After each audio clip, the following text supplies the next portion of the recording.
بسم اللہ الرحمن الرحیم۔ حضرت علی رضی اللہ عنہ نے فرمایا، اپنے جذبات ظاہر کرو تو صرف اللہ پاک کے آگے کوئی کسی کا درد نہیں سمجھ سکتا سوائے اللہ پاک کے۔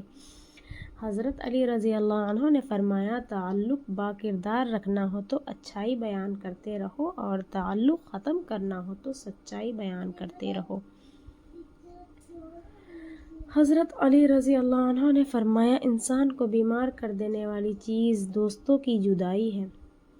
حضرت علی رضی اللہ عنہ نے فرمایا، جس سے حد سے زیادہ محبت ہو اس سے اتنی ہی نفرت بھی ہو سکتی ہے، کیونکہ خوبصورت شیشہ جب ٹوٹتا ہے تو خطرناک ہتھیار بن جاتا ہے۔ حضرت علی رضی اللہ عنہ نے فرمایا، زندگی میں ایسے دوستوں کو شامل کیا کرو جو کبھی آئینہ بن کر ساتھ رہے، کبھی سایہ بن کر، کیونکہ آئینہ کبھی جھوٹ نہیں بولتا اور سایہ کبھی ساتھ نہیں چھوڑتا۔ حضرت علی رضی اللہ عنہ نے فرمایا، سب سے پہلے اس کو سزا ملے گی جس کے ساتھ تم وفا کرنا چاہتے ہو اور وہ تمہارے بے وفائی کا ارادہ رکھتا ہو تمہارے ساتھ۔ حضرت علی رضی اللہ عنہ نے فرمایا، بھول جاؤ انہیں جنہیں تم معاف نہیں کر سکتے اور معاف کر دو انہیں جنہیں تم بھول نہیں سکتے۔ بے شک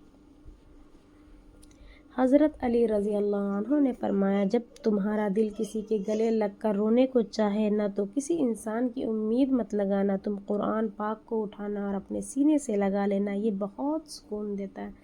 حضرت علی رضی اللہ عنہ نے فرمایا، دل دکھانے کے بعد بھی جو آپ سے شکایت نہ کر سکے تو یقین کیجیے اس شخص سے زیادہ محبت کوئی اور نہیں کر سکتا۔ بے شک حضرت علی رضی اللہ عنہ نے فرمایا، انسان کی پہچان صرف دو چیز سے ہوتی ہے، ایک اس کا صبر جب اس کے پاس کچھ نہ ہو اور دوسرا اس کا اخلاق جب اس کے پاس سب کچھ ہو۔ بے شک حضرت علی رضی اللہ عنہ نے فرمایا، اچھے دوست کی صحبت جنت کا دروازہ ہے۔ بے شک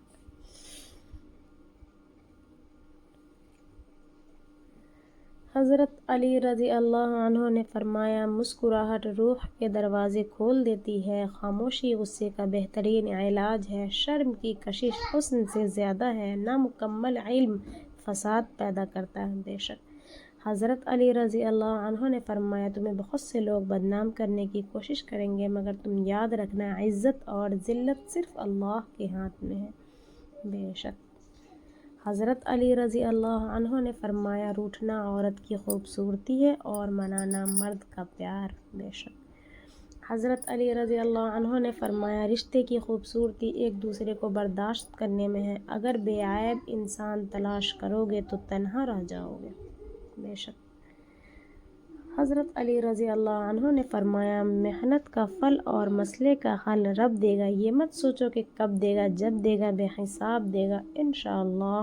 بے شک حضرت علی رضی اللہ عنہ نے فرمایا، زیادہ سوچنے سے بہتر ہے استغفار کیا جائے، زیادہ سوچنا مشکلات کو بڑھاتا ہے اور استغفار مشکلات کا حل ہے۔ بے شک حضرت علی رضی اللہ عنہ نے فرمایا، تم جو خواب دیکھتے ہو اس کی تعبیر تمہاری دعائیں لکھتی ہے، تمہارے ہاتھوں کا اللہ کا روبرو اٹھنا تمہارا نصیب بدل دے گا۔ بے شک حضرت علی رضی اللہ عنہ نے فرمایا، اگر اللہ پر چھوڑ ہی دیا ہے تو اس کے فیصلوں پر یقین رکھو، وہ تمہاری ہر چاہت کو پورا کرنے پر قادر ہے۔ بے شک حضرت علی رضی اللہ عنہ نے فرمایا، پتہ ہے محبت کیا ہے؟ وہ سارا دن ہمارا گناہ دیکھتا رہتا ہے اور صبح اپنے ہی فرشتوں کے ہاتھوں ہمارا رزق بھیجتا ہے، بے شک وہی اللہ ہے۔ حضرت علی رضی اللہ عنہ نے فرمایا، جب تمہاری جان کو خطرہ ہو تو صدقہ دے کر جان بچاؤ، اور جب تمہاری دین کو خطرہ ہو تو جان دے کر دین بچاؤ۔ حضرت علی رضی اللہ عنہ نے فرمایا، جس کا ظرف دیکھنا ہو اسے عزت دو، فطرت دیکھنی ہو تو اسے آزادی دو۔ بے شک حضرت علی رضی اللہ عنہ نے فرمایا، محنت کا پھل، مصیبت کا حل اور آنے والا کل سب اللہ کے ہاتھ میں ہے۔ بے شک حضرت علی رضی اللہ عنہ نے فرمایا، روتا ہوا انسان ہے جس سے رشتے دل سے نبھایا، ورنہ مطلب کا رشتہ رکھنے والوں کی آنکھوں میں نہ شرم ہوتی ہے اور نہ پانی۔